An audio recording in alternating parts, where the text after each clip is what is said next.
Hi, everyone. Welcome back to the Lighthouse Sessions. I'm excited. I have my new friend Camille Miller with us. Mhm. First of all, I want to shout out to Joel Solomon for bringing us together. Hi, Joel. Thank you. Camille, why don't you tell my audience a little bit about who you are and the amazing work you're doing with the visionary entrepreneur community? Yeah, thank you. Thanks so much for having me too. I am the founder of the Soul SOUL Professional Movement, and we are a global business incubator that is free to the public. And it is all about bringing your passion into your work and starting jobs and businesses that support the world. So we say a soul professional is someone who lives in a higher vibration, has an alternative approach to business, and is here to help repair the world. So it's about encouraging people to follow their passion and start businesses so their gifts can get to the world. I love that. Now, let's talk about how you entered this realm, because I Yeah. think you mentioned before we hit record that you work with a lot of people who were, I'm going to say, stuck in their heads, for lack of a better word, very serious, very professional. And for what it's worth, I used to be that guy where Yep. literally Me I too. had found a way to exist from here up, and body, heart, whatever. That doesn't come to work with me. It stays somewhere in a closet. So how did you come out of your mind funk and into the fuller heart and soul sort of picture? Yeah. So my background was in not-for-profit management. I always did strategic work for nonprofits. So I've always had that mission-driven mind. And in my last job, I was CEO of an organic agricultural organization in the Northeast of the United States.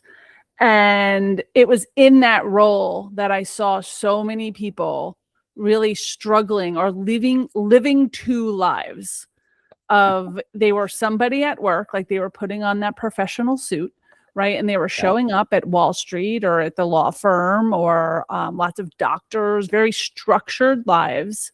And then they went home and took off that suit and lived a very spiritual life or a more inner life. They were eating organically. They believed in alternative medicine.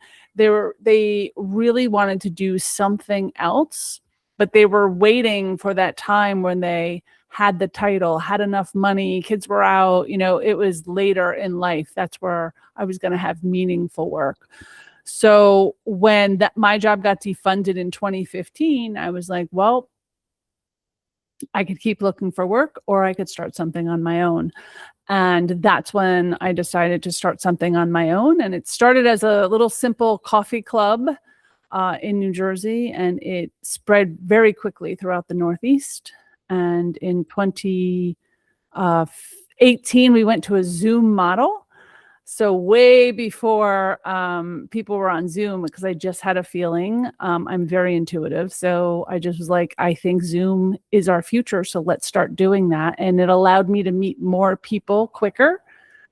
And 2019, we went international. And in 2020, you might remember we had this global pandemic and we just exploded. Like everyone was like, what do you got?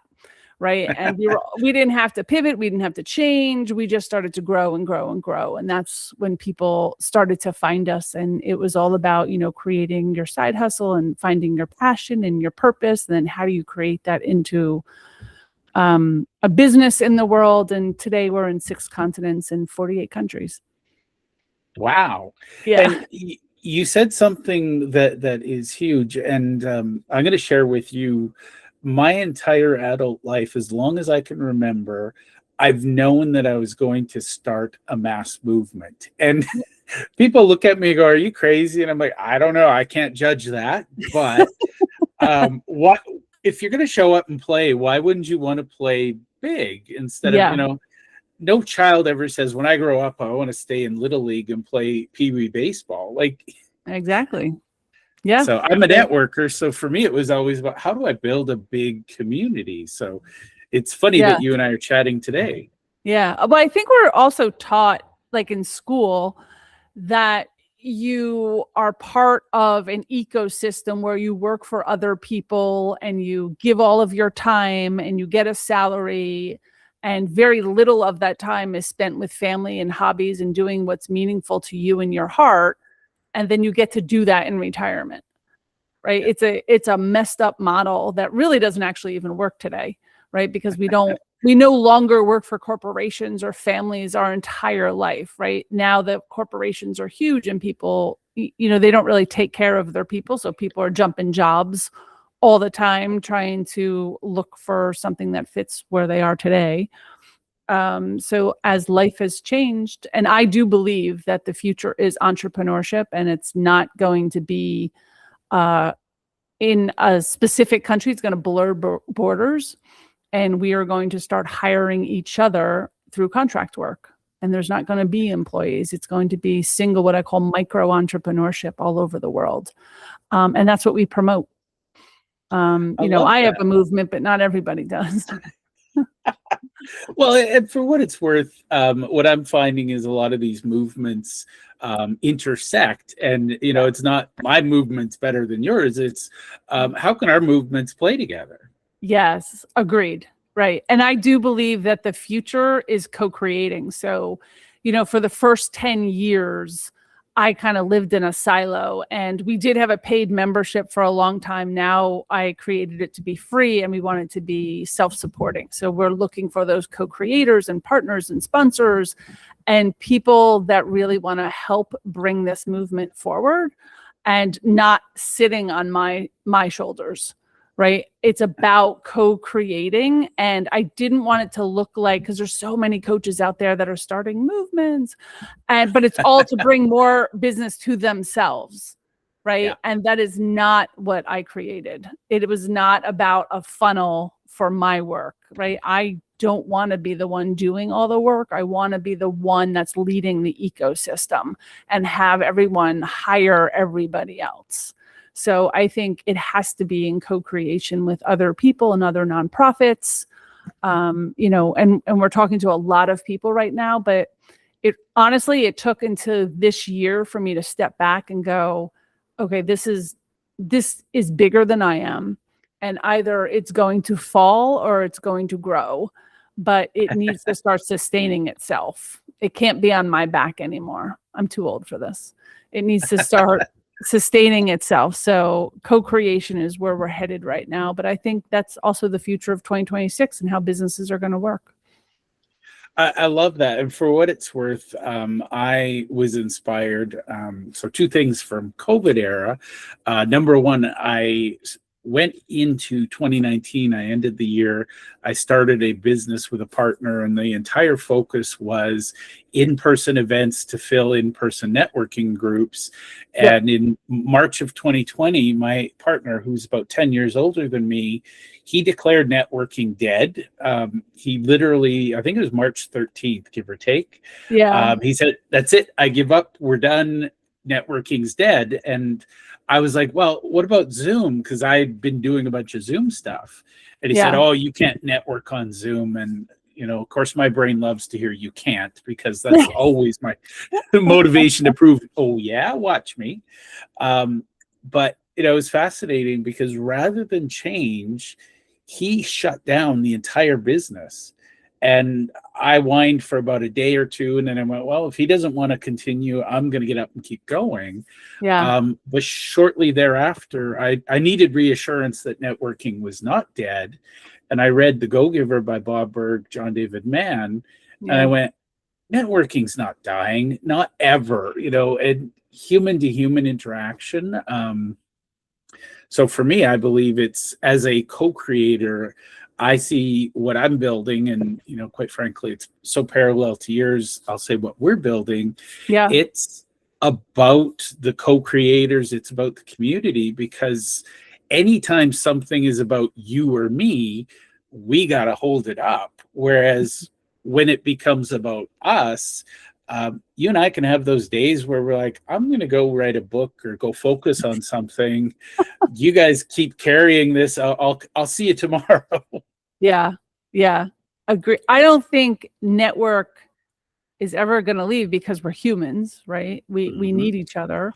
We are collaborative people, right? None of us live in a silo, but it has changed. right? So pre-COVID, pre-2020, we still had in-person events, and we also moved online in 2018. So we had both for a while. Then of course we've moved to completely online, and that's how we have grown so big. But now we're actually going back to in-person. So we have what we call an ambassadors program, where people on the ground are our ambassadors, and they are holding in-person events and building our community on the ground. So, I think we have 5 in the US, 3 in Canada, and 1 in Indonesia right now. And we only started in March, but we're starting to bring those all back, just to build, because I do think people are asking for in-person events again. I think a lot is changing. They still like Zoom. We still have Zoom. We have what we call our global gatherings. Once a month on one day, the third Tuesday of every month, we have an afternoon one. And now in May, we're starting an evening one because we're in so many time zones. But I don't facilitate them all. We have healing circles and soul circles and master classes, and I don't facilitate them all anymore. It's about giving over leadership to others, but we need each other. And I think going forward, we need each other even more. Right? The ecosystem is important. And to make sales, someone has to buy your stuff, but it's about building that relationship. It's not about the cold sales. And I think a lot of that has gotten really old. Like, a lot of people are pulling back from social media. It's gotten very, very noisy with AI. Sorry. It's my dyslexia. But so I think people are pulling back and saying, what else is here for me?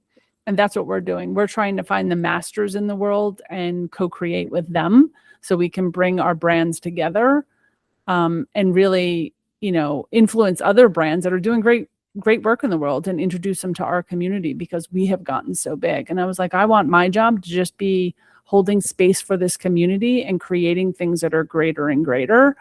And next is to find the revenue streams that are going to support it.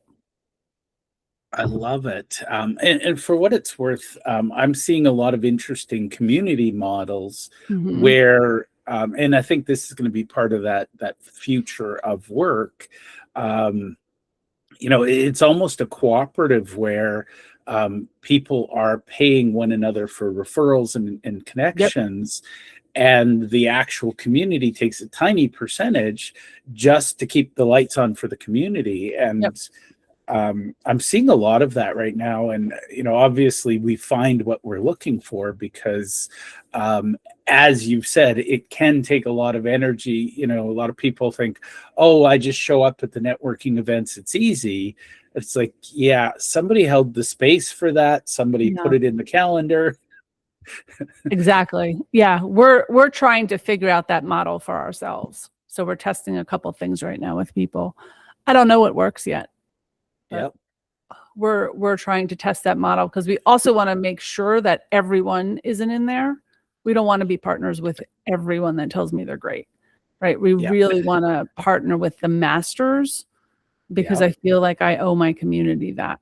And there's a like when I'm running a community of 14,000 people, they have put their trust in me not to sell their names and their lists and bombard them all the time. So I consider it sacred space as well. So if I'm introducing someone to them, I want to make sure that it's someone that's going to bring them forward in the world. I love that. And I think, the original social media platforms, they have so much potential, but at some point, all of them said more users is better. Therefore, we'll open it up and whoever comes will deal with that later. And, later doesn't seem to have arrived yet. Whereas when I look at a community, I see it as a curated, gated concept where, you're not going to let everybody in. And, I've met a few people who come into a network and they consume everything in sight. And it's like, how did you get in? Yeah, we had that even in our paid model. Right? Yeah. That people that just wanted to use our community. So we have to put guardrails on it as best we can to preserve that. My feeling is for our community that we run in such a high vibration that it makes other people feel uncomfortable if they're there for the wrong reasons. So it has allowed itself to self-regulate a lot, but we still I have think it. that's a critical mass point, because when you're opening up, the temptation is I want more, but I'd rather have, I have one of my groups. It is a tiny group of 6. And I'm like, I think we're going to keep it here because the energy is high. Yeah. And anytime we attempt to bring a new person in, we waste some energy trying to lift them up. And I'm like, I want to keep this particular group pure. Yeah. But I found it fascinating that the energy level, as you said, it's vibrational.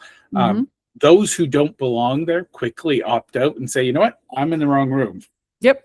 Yeah. So if they often come in, especially our networking,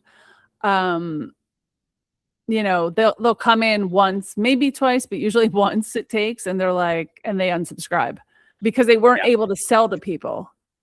Yeah. It's done in a way that actually is comforting, and I want to feel my core values are safety and belongingness.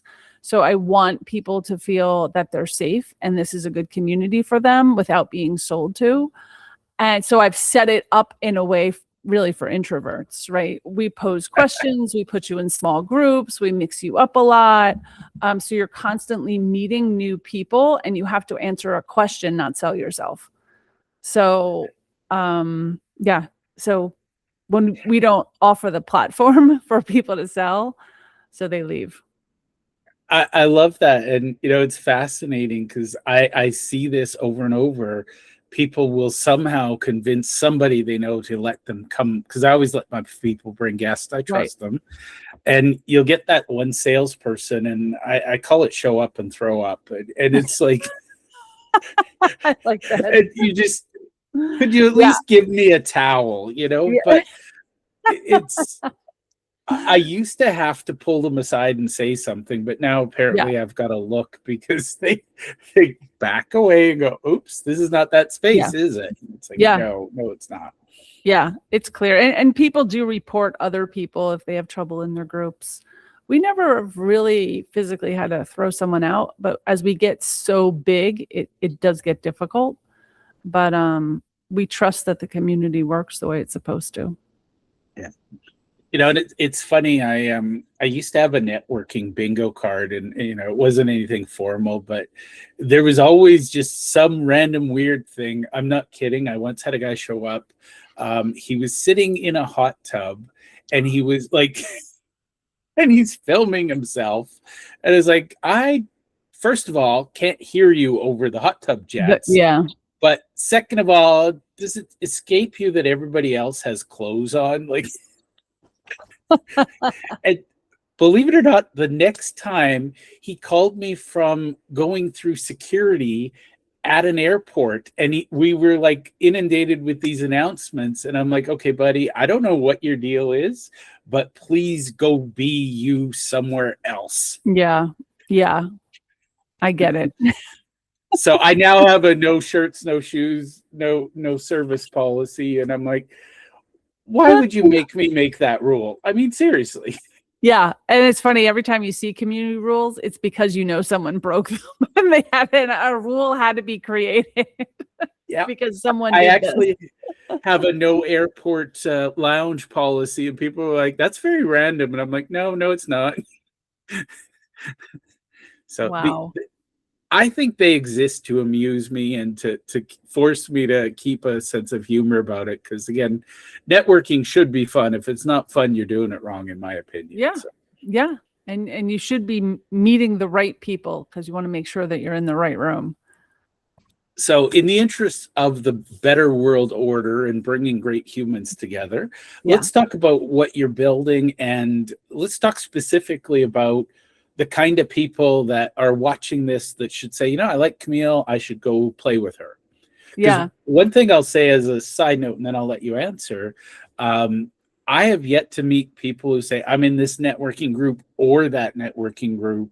It's almost because when we cross pollinate, Yeah. everybody has more fun. Yep. I agree. So, like I said before, we're the soul, SOUL professional, and I defined what that is.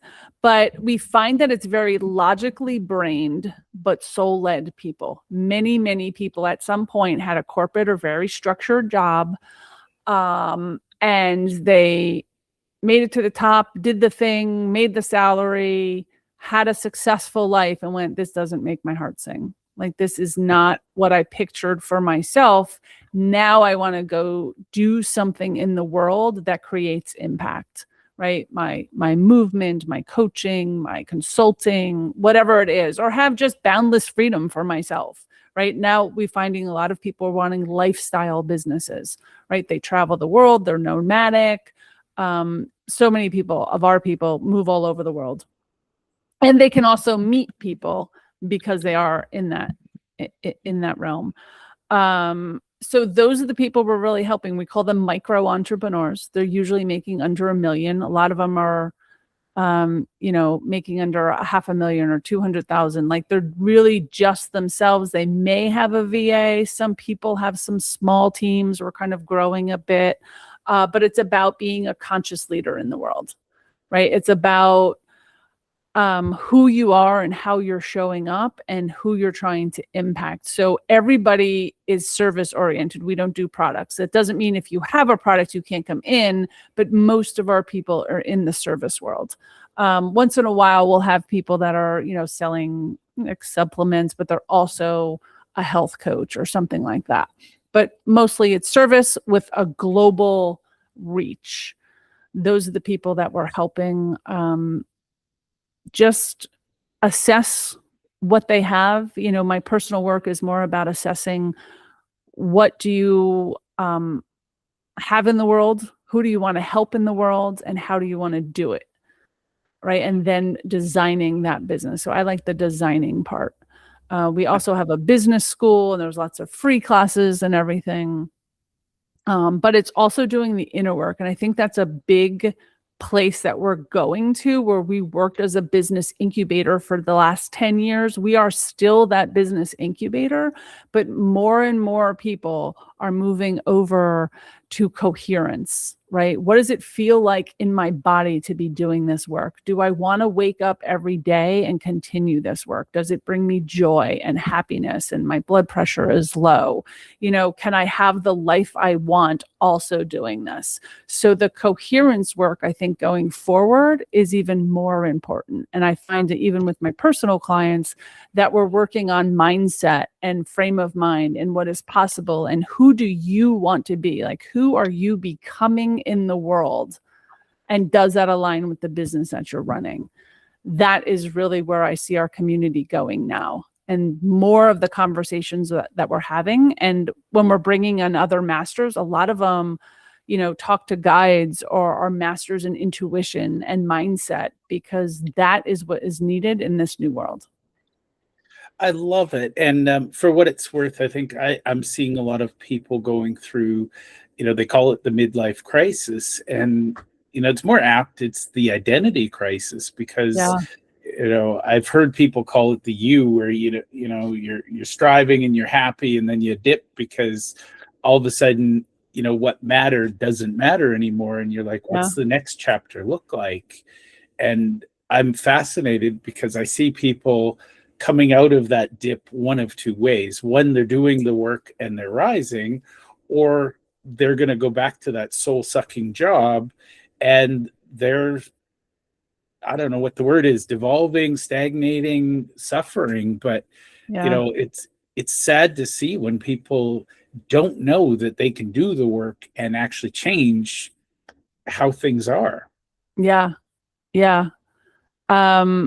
I think more and more people are going to leave or be let go of corporate jobs, right? And that is going to be like it's already becoming the old way, right? People don't work for companies their entire life anymore. I think the new way is going to be this micro entrepreneurship. Like you are an independent contractor and you work for different people, either fractionally or one-on-one or whatever that looks like. But each of us are our own company going forward. And I do believe that that's the future. That is what we teach. That's what we teach in our business school. It's all about the brand of you and what are you creating and how do you see it? In many other countries, I'm in the US, healthcare isn't attached to jobs. So they can be micro entrepreneurs. And I think that's why people are leaving or trying to figure out a new way in the US, right? Because once that detaches, that changes up the entire world, because all of a sudden we don't need to be attached to an employer to stay alive in many ways. I love that image. And I think that's, I'm seeing more and more. And, of course, it's a wonderful thing. When you look for something, you find it. Yeah. I'm seeing a lot more people. I talk about heart-led, servant-led leadership, that sort of thing. And, it's funny because I always say that the goal is to embrace and engage and align with the heart to get to the soul. So you and I were meant to have this conversation anyways. Agreed. Now, I suspect, and I'm going to ask an imperfect question, because I suspect there is a certain amount of people who shouldn't even bother calling you, reaching out to you. What do they believe that's holding them back and therefore makes it not useful to them to reach out to you yet?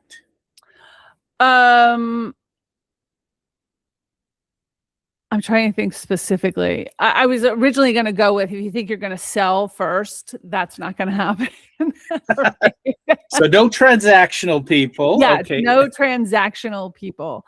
But many times people are in that midlife crisis. I call it reinvention, because I feel like we do it more often now, not just in midlife. They're reinventing themselves and they think something's not possible. That's the time to actually come find us. So we kind of opened ourselves up to what we call the seekers. They're not really sure, or they've had an aha moment. Sometimes it's a health scare or a job situation that crashed and they thought they'd be there for a long time, like a life moment. And they want to go in a different direction, but they're scared, right? That is the time to come in and find us. But the people that, I'm trying to think who not to. Well, if you're not soul led, if you don't want to impact the world, if it's solely about money, we are not your people. We call it like the double bottom line, right? Yes, you want to make money because I think that's how you impact the world, but you also are looking for social change. Like we work with the change makers in the world, right? They're looking for global. If you're brick and mortar, you can come to things, but we're probably not your people, right? So if you're based in money, if you're brick and mortar, we're probably not your community. Well, the fascinating thing, you use the word seeker. I use that a lot because, and for what it's worth, I will always be a seeker until the day I die, because if I ever say I found it, I've stopped looking, which... yeah, agreed, right? But the fascinating thing is, I don't think the people that we were just discussing, I don't think they watch this podcast, because it's usually somebody who's looking for something. And one thing I find fascinating is the seekers. Once you start to say it's bigger than me, it's about community, we tend to find each other and say, oh, here's another one. Do you think this one belongs? And I will say it is fascinating, because I've yet to encounter somebody that says, well, Jeff, should I join your community, or should I go join Bob Berg's The Go-Giver and join his vault? Yes. Yeah. Wait. And, for the record, if it means you pick one of us, I'm okay if it's Bob, because I believe in that. And, I'm equally okay if somebody says, I want to join Camille instead. It is community, so it's got to feel like it fits, and it's got to be the right size. Agreed.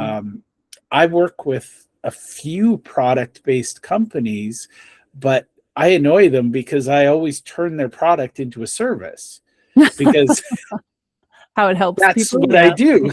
Yeah. And for what it's worth, I'll share this because I think you'll appreciate it. John Stanton is the founder of a company called The Running Room, and oddly and coincidentally, it was started up in Edmonton, where I live.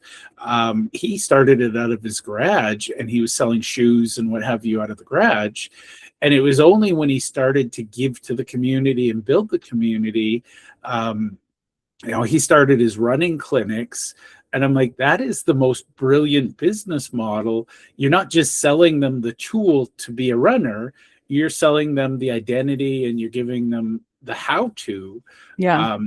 I'm fascinated when a lot of product-based companies said, no, we just sell widgets, and if somebody doesn't want a widget, well, we don't need them. I'm like, what about all the other people who've bought widgets that are sitting somewhere idle because they don't know how to use it? Well, they're not our problem. I'm like, actually, they are. So I do a lot of weird things, Camille, in case you haven't noticed. That's okay. We all need a little weird in our lives. I like to say people come for the weird and they stay for the system. So that's my... I like that. I like that a lot. Now, where can people go to learn more about you, the work you're doing? How do they connect with you and dip their toe in the water and see if this is a journey they're ready to take? Yeah. So if they're interested in the movement itself and all of our business school and the networking and our healing circles, they can go to soulprofessional.com. That is the best way to learn about everything that we offer. If they're looking to connect with me personally, LinkedIn is the best way to get me. And it's Camille L. Miller. You got to put in that L because there's a famous singer with the same name, and she will come up on the first 3 pages of Google. Well, the good news is I'll give them the link to you so they don't have to find That's you. perfect. Yeah. Yeah. Now, what advice would you give to somebody who is, I'm calling it awakening. It's just, it's sort of that stirring of there's something wrong. I don't want to go back to sleep, but I'm not ready to wake up yet. What advice would you like those people to hear in this? So those are what we call our seekers, right? They know they're meant for something, but they have no idea what that first step is. And at this point, we're trying to really embrace our seekers because we're not sure what they need, and come meet some other people like you, right? Come have conversations, talk about it, think about it. If it's not with us, we're a safe space, start listening to podcasts, start listening to, YouTube channels, like start to explore. And I feel like that's like dipping your toe because we've all started to explore somewhere, right? We've picked up a book, we're reading, right? And then that kind of goes into more of a deep dive. But continue the exploration because there are a lot of people out there just like you. You are not a lone wolf. It is funny because I always joke about building a wolf pack because, again, we tend to feel we're alone because we're not happy in the farmer camp, but we don't want to hunt alone and be out in the wilderness. So we tend to look for other lone wolves and form our little packs. Yeah, agreed. Yeah. We think it's only us. Yeah. It's not. It never is. Never is. Nobody could be this weird. Oh, wait, there's this whole group over here. The fascinating thing, and this is going to be maybe part of my mission in the next year, is I see so many pockets of these little groups. And I'm like, what if we all just connected? I think it's Perry Notpert, or I'm going to butcher his last name, poor guy, but he started the Octopus org. Like there's a lot of groups out there. And it was like, what if we all just, all the little weirdos on this planet joined together and had our own little weirdo society? I think it'd be fun. I do too. Now, full disclosure, I say weirdo. It is a badge of honor in our house. I'm raising 2 amazing little weirdos, and I just want them to know, because they're going through school and, it's sit down, behave, pay attention. And they're both like, but it's so boring. I'm like, it's them, not you. It's them. Yep, I agree. That's what I told my kids, and they're all creatives today. I'm like, you just keep Yep. being you. Like, it sucks to have to go through this system because it wasn't Yep. created for you, but that's Yep. okay. You be creative at home, and I'll support you every way I can. Yeah. And Yeah. I told my eldest, I said, I'm sorry, I can't do anything about the state Yep. says you got to go to school. You got to go to school. But when you come home, let's explore stuff you like. And Yeah, same. And I have so kids in their 20s now doing great things in life because they were able to do that. I love it. I love it. Well, Camille, it was amazing to meet you. I want to thank you for hanging out with me. And I can't believe how fast our time flew. Yeah, it did go fast. But thank you for the opportunity.